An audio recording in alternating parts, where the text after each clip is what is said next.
¿Cómo andan? ¿Todo bien? ¿Qué haces, Peralta? ¿Estás escuchando Spotify? ¿Estamos? Bueno, buen día. ¿Cómo andan? Bueno, en primer lugar comentarles hoy a las 15 horas el presidente del Banco Nación, Daniel Tilliard, va a informar oficialmente, bueno, algunos datos ustedes ya los tienen, ya se conocieron, pero va a anunciar oficialmente las nuevas líneas de créditos hipotecarios. Esto se suma, por supuesto, a otras entidades que en las últimas semanas han hecho lo mismo: Banco Ciudad, Supervil, Banco de Córdoba, Banco Hipotecario, etcétera.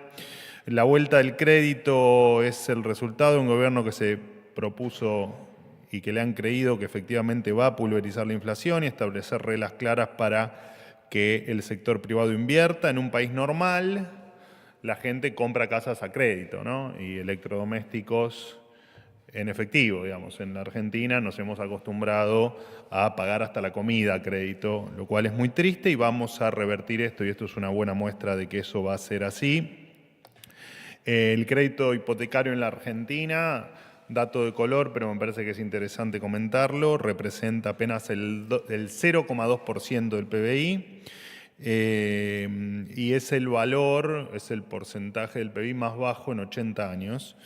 En América Latina, el crédito hipotecario representa, de acuerdo al país, entre el 5 y el 10% del PBI. Incluso en Chile, este porcentaje se acerca al 30% del PBI. Bastante lejos estamos de los países de la región. Lo cierto es que durante años la política se llenó la boca hablando de justicia social en términos de distribuir la riqueza, y para nosotros no hay mejor, entre comillas, justicia social que el propio progreso, ¿no? Donde todos tengan la posibilidad de construir su propio proyecto de vida. Y el crédito hipotecario, en definitiva, no es otra cosa que eso, es la verdadera expresión de la justicia social. Sin crédito hipotecario solo llegan a adquirir una vivienda el 5% de los argentinos. El resto que tiene una vivienda propia es por herencia. O sea, el 95% de la gente que tiene una propiedad la tiene por herencia y no porque se la logró comprar. Y efectivamente el crédito hipotecario es la herramienta que tienen los países normales y los países que no tienen inflación para que las personas, para que sus habitantes puedan acceder a la casa propia. En otro orden de cosas, y con respecto al paro de la CGT que va a ocurrir el día de mañana, ya hemos hablado ayer en virtud de alguna pregunta que me ha hecho alguno de sus compañeros, paro que no tiene una razón aparente o una justificación aparente. Sigue abierta la línea 134 para denunciar extorsiones. Los empleados estatales que paren se les descontará sus saberes del día. Quien no va a trabajar y no cumple con su actividad no cobra. Obviamente que las organizaciones que participen de la marcha deberán afrontar los gastos que la marcha o que la situación del día de mañana ocasione. Y también contarles que 6.593.000 personas mañana no van a tener a disposición el servicio esencial de transporte para ir a sus trabajos. 4 millones de personas no van a poder viajar en colectivo en el AMBA, 1,5 millones de personas no van a poder hacerlo en el interior del país, 1 millón de personas no van a poder viajar en trenes, y hay 93.000 personas que verán cancelados sus 703 vuelos. Así que la decisión de la CGT afecta a 6.593.000 personas aproximadamente. Simplemente para hacer un listadito pequeño de lo que ha ocurrido desde el 10 de diciembre. Nuestro gobierno tuvo 2 paros generales de la CGT, 2 paros de colectivos, 2 paros docentes, 1 paro de trenes, 1 paro de aeronáuticos y más de 100 marchas e intentos de piquetes. En 4 años de gobierno de Alberto Fernández, el doctor Fernández, que terminó con 211% de inflación, 50% de pobres y 130.000 muertos bajo el lema del Estado te cuida, tuvo 0 paros. Desde 1983, el 64% de las 44 medidas de fuerza convocadas por la CGT fueron contra gobiernos no peronistas, o sea, prácticamente 2 de cada 3 medidas fueron contra gobiernos no peronistas, y dado el estado de las cosas, está claro que estos gobiernos, los peronistas, a los que menos paros le han hecho, no han brillado precisamente por su eficiencia. Mañana paran los que quieren seguir haciendo de la Argentina un camino de servidumbre, los fundamentalistas del atraso que cargan sobre las espaldas de los trabajadores. A quienes piensan extorsionar a los argentinos para volver al poder, esta administración les informa que solo van a ganarse el desprecio de todos aquellos que mañana quieren y además necesitan ir a trabajar. A esos argentinos, a los que el gobierno va a representar y se siente orgulloso de que cada día confíen en el rumbo que se está llevando adelante. Fin. Soy todo de ustedes.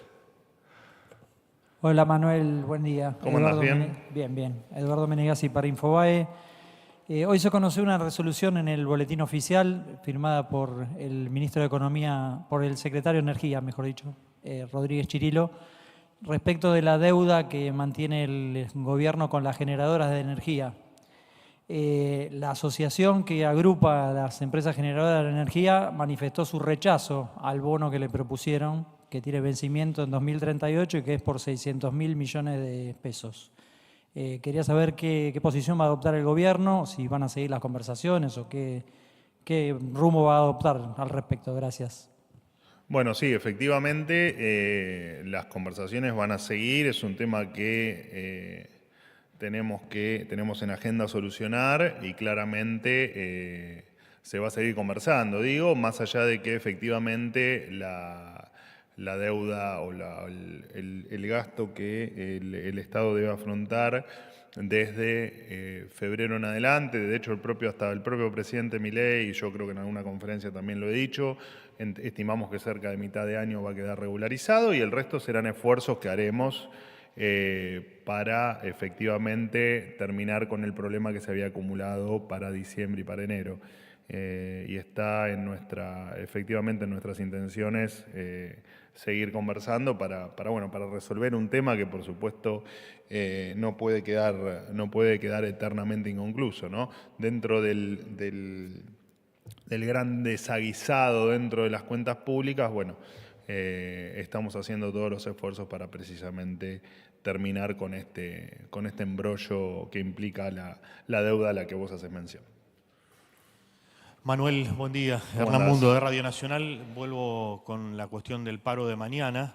¿El gobierno entonces da por descartado a esta hora apelar a algún tipo de esencialidad en cuanto al transporte público para garantizar algún tipo de prestación mínima vinculado al tema de administración pública? Se va a descontar el día a aquella persona que no trabaje, pero no hay prestación de transporte. Por lo tanto, aquella persona que de repente quisiera ir a trabajar no tiene cómo viajar, salvo que tenga movilidad propia.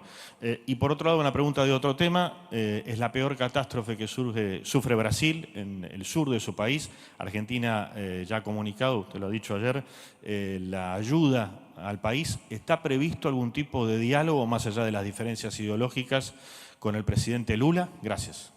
Te respondo primero la última pregunta. No, la acotación de, a pesar de las diferencias ideológicas, nosotros no tenemos, el diálogo con el resto de las naciones no está sesgado, no está limitado por cuestiones de diferencia ideológica. Lo he dicho en innumerable cantidad de oportunidades. La relación entre los pueblos está por encima de cualquier diferencia ideológica que pueda existir. En relación a tu primera pregunta, lo que nos referimos siempre cada vez que hablamos de descontar día es a aquellos que lo hagan o que interpretemos que se hizo por por efectivamente parar y no porque claramente tengan imposibilidad de venir a trabajar. De hecho, todos vamos a tener alguna dificultad, ¿no? Te acabo de nombrar que efectivamente casi 6.593.000 personas van a tener inconvenientes. Por supuesto que gran parte de esos inconvenientes van a estar en llegar a sus lugares de trabajo, no solo en el Estado, sino en el sector privado. Así que lamentamos enormemente y mucho peor aún por aquellos, el lamento es mucho más grande por aquellos que efectivamente quieran ir a trabajar y no y no puedan hacerlo. Con respecto a la esencialidad, no hay nada todavía, no hay nada que implique que tomemos esa medida, al menos por ahora, y no sé si me habías preguntado alguna otra cosa, creo que no. Gracias. ¿Qué tal? Buenos días. Fabián, ¿cómo andás? ¿Qué tal, Manuel? Buenos días. Bien. Para FM La Patria, de primer lugar, preguntarte, los trabajadores van a volver a ver en sus saberes descontados los impuestos a las ganancias debido al paquete fiscal, y en la ley bases al mismo tiempo figura la exención de bienes personales para empresarios. Volver a reiterarte la pregunta, ¿qué medida beneficia a los trabajadores? Ayer enumeraste una serie de puntos que todos ellos benefician a los empresarios. Quería preguntarte si hay alguno en particular que beneficie a nosotros los trabajadores. Y en segundo lugar, sobre el tema de RIGI, consultarte estas exenciones que van a durar 30 años y no condenan a la Argentina a sufrir justamente todas las cuestiones ligadas a exenciones impositivas, como sacar el impuesto país, que puedan remitir a sus países de orígenes todas las ganancias sin ningún tipo de control, y una competencia desleal con la industria argentina, lo que muchos llaman como un industricidio. Gracias. Bueno, a ver, tengo la costumbre de empezar por el final en las respuestas. Mirá, a ver, con respecto es bastante extensa la respuesta, pero voy a tratar de simplificártelo.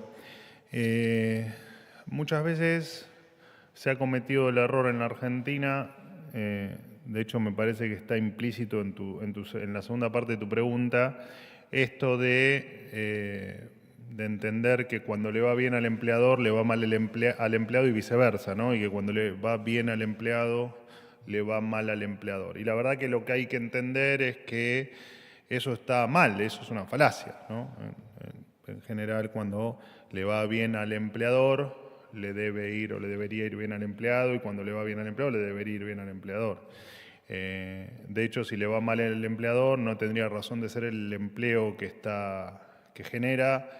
Por lo tanto, si le va mal el empleador, en tal caso el empleo va a tender a desaparecer y el empleado se va a quedar sin ese puesto de trabajo en algún momento. Así que hay que bregar porque a todos les vaya bien.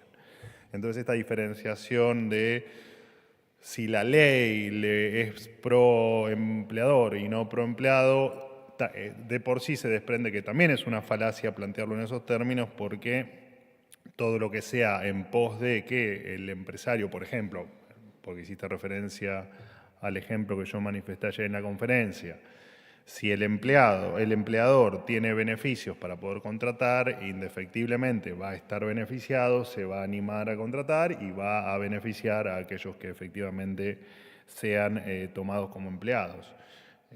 Así que la verdad es que me parece que, o en tal caso te reafirmo lo que ayer comenté, me parece que todo es pro empleado porque todo es pro empleador, digamos, ¿no? Y es una maquinaria que funciona todo junto.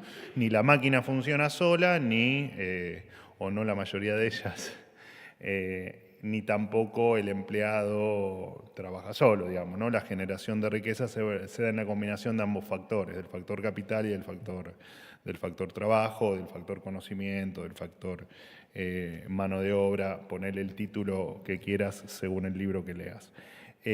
Con respecto al impuesto a las ganancias, bueno, el impuesto a las ganancias, los impuestos son, digamos, malos por definición, digamos, no hay impuestos buenos, los impuestos son malos, hay impuestos peores que otros, qué sé yo, el IVA es peor que ganancias, o bienes personales es peor que, no sé, que ganancias también, digo, entonces me parece que es cierto lo que planteás, digamos, el impuesto a las ganancias que implementó, o al menos la última modificación que se hizo con el ministro Massa fue absolutamente horrorosa y espantosa, digo, pero lo cierto es que lo que se va a intentar hacer, vos lo diste por hecho, todavía falta parte del debate, es corregir esto en un impuesto que es progresivo versus otros que son hiperregresivos, como puede ser el IVA. Me parece que lo que se está intentando es corregir el mejor de todos dentro de lo malo que son los impuestos, el mejor de ellos. Así que me parece que está muy bien, pero bueno, de hecho Creo que hay un consenso generalizado en que es un impuesto que debe ser mejorado. Así, de hecho, si te pones a ver la escala, lo que mejora es que antes uno ingresaba el impuesto cuando le tocaba ingresar con la escala máxima y pasó, no solo por la última modificación, digamos, venía pasando hacía mucho tiempo en la Argentina, esto corrige eso y las escalas empiezan a tener la progresividad, una progresividad un poco más razonable que la de siempre entrar al 35%. Porque en definitiva todos ganan su salario con esfuerzo, ¿no? El que gana 500.000 y el que gana 10 millones. Entonces es justo que, bueno, sí, el que gana 10 millones hace esfuerzo y también hay que reconocérselo, digo, ¿no? No sé, me parece. Digo, esto no castiguemos al que cobra mucho tampoco, más que al que... Digo, entonces me parece que las escalas tienen que ser, no me parece, digo, me parece que la intención es que esas escalas vuelvan a tener una progresividad más razonable dentro de un esquema impositivo irracional que convivimos en la Argentina desde hace décadas y que de a poco iremos mejorando y que por supuesto tenemos planeada para más adelante, lo he dicho en varias oportunidades aquí, el presidente lo ha dicho también. Tenemos una modificación del sistema tributario mucho más profunda que seguramente corrija algunas inequidades que a vos que hoy podés estar marcando que en algún momento van a desaparecer. Te pregunto... Vine con ganas de hablar hoy, Fabián. No, como no me contestaste la otra parte, ¿por qué mientras a los trabajadores se lo vuelven a imponer, a los empresarios le quitan injustamente bienes personales? Bueno, pero vos te referís al adelanto... Efectivamente, al adelanto Bueno, bienes personales, ¿a vos te cobran bienes personales? No te cobran. Bueno. Es un impuesto que le quita bastante incentivo a la acumulación de capital y es un impuesto bastante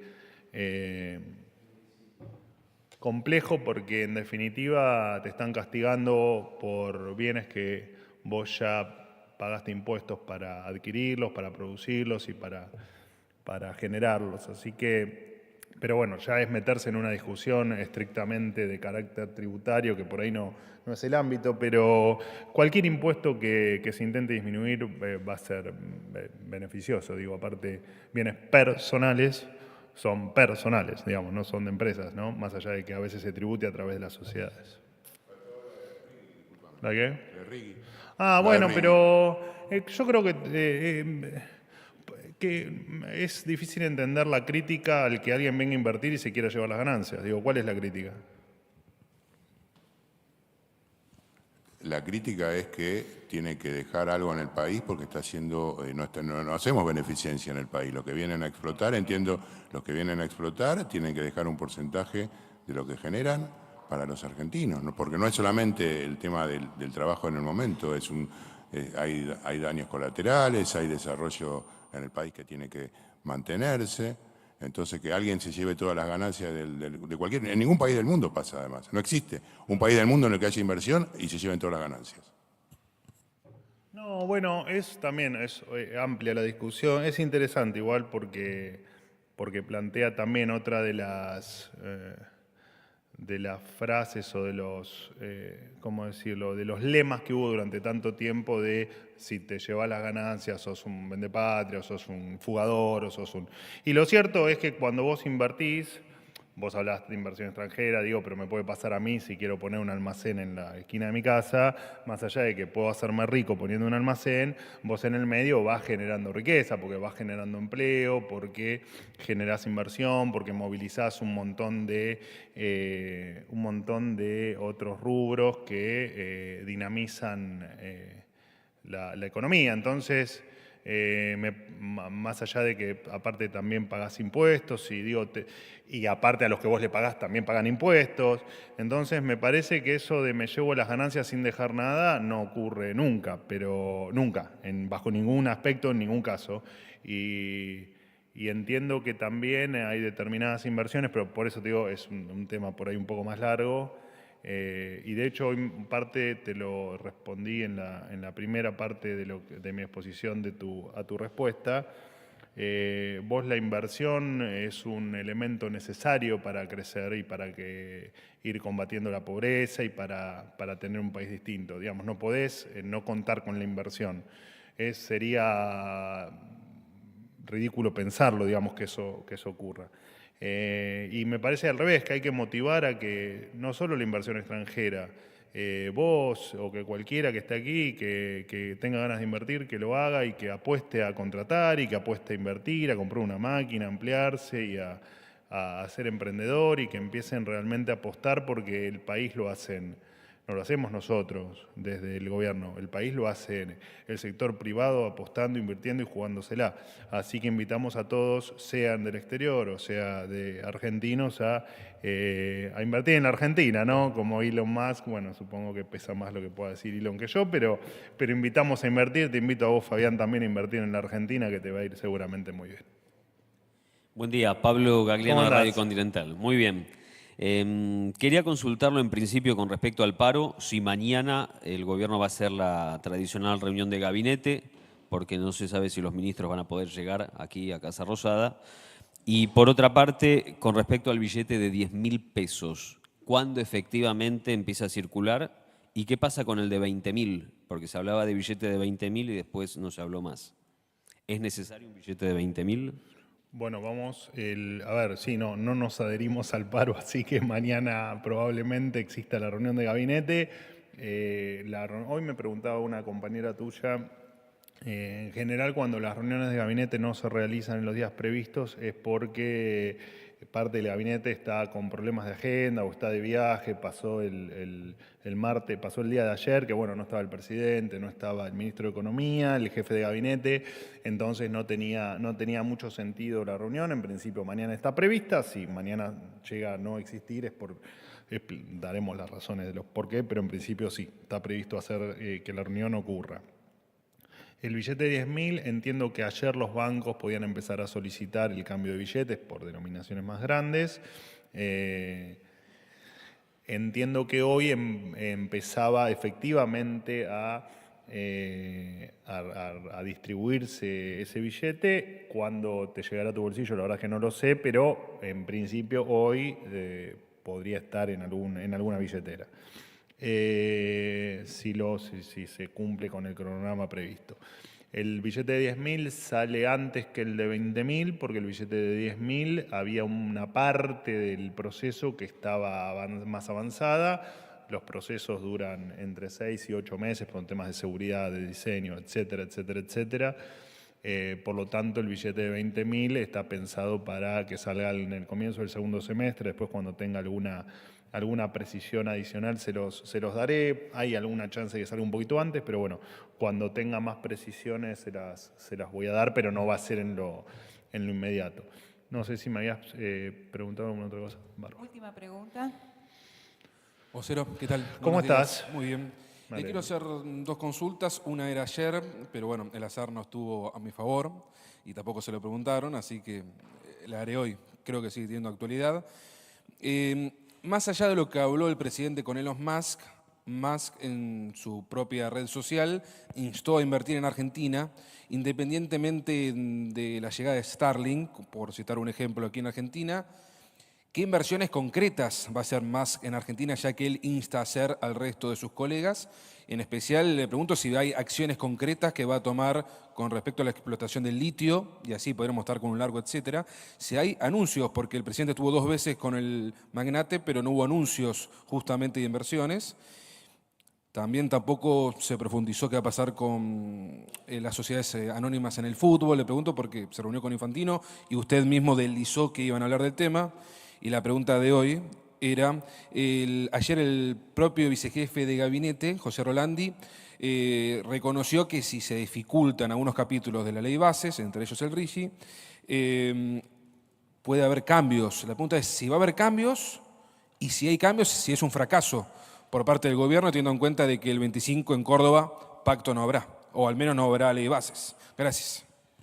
Bueno, con respecto a lo primero, no hay, digamos, eso será una decisión que tomará Elon Musk y en tal caso su grupo de trabajo. Digo, por supuesto que es un hombre ligado a la tecnología, es un hombre ligado a la inteligencia artificial y es un hombre ligado tiene una mente que funciona viendo el mundo dentro de 50 años.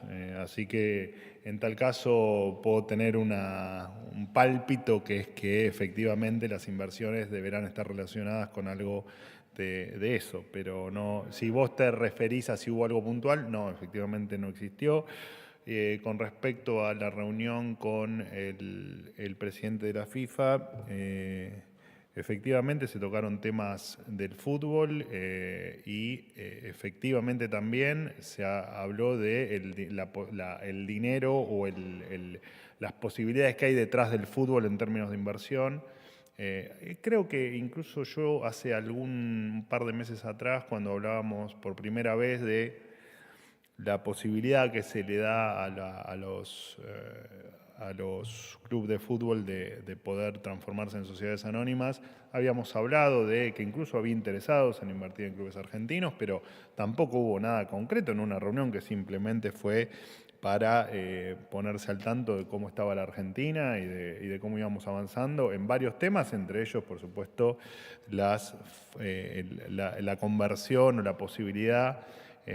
A mí todavía me sigue causando cierta extrañeza cuando hablan de que el gobierno quiere privatizar los clubes de fútbol, no privatizar el fútbol, cuando es simplemente una alternativa que se les da a los clubes.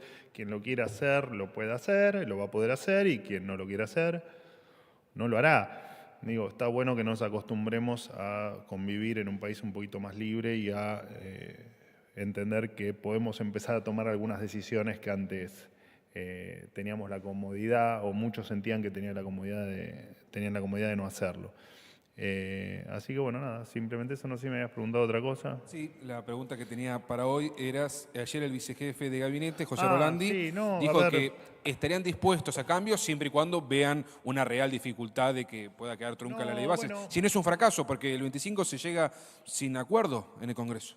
No, pero ayer de hecho me han preguntado acá qué pasaba si se llegaba el 25 de mayo sin ley o con ley. Digo, es parte del debate legislativo, no tenemos mucho para opinar, la opinión corre por cuenta de Rolandi, y si él considera que efectivamente puede haber algún punto donde pueda haber algún consenso adicional, lo habrá, digo, pero no, me parece que no es el trasfondo de la cuestión, ¿no? Me parece que no. Le tomaron relevancia a una frase que para nosotros es absolutamente normal, digamos. ¿Va por cuenta de Rolandi o el gobierno reconoce que puede haber cambios? Va por el título, me parece muy bien. No, para entenderlo, digo, ¿va por cuenta de Rolandi la posibilidad de cambios o el gobierno reconoce que está complicado realmente? Rolandi es el gobierno, digo, a ver, Rolandi lo que plantea es razonable, dice, si en algún punto podemos llegar a ganar algún paso más en el consenso, así será, punto. ¿Estamos? Fue. Qué suerte, gracias, hasta luego.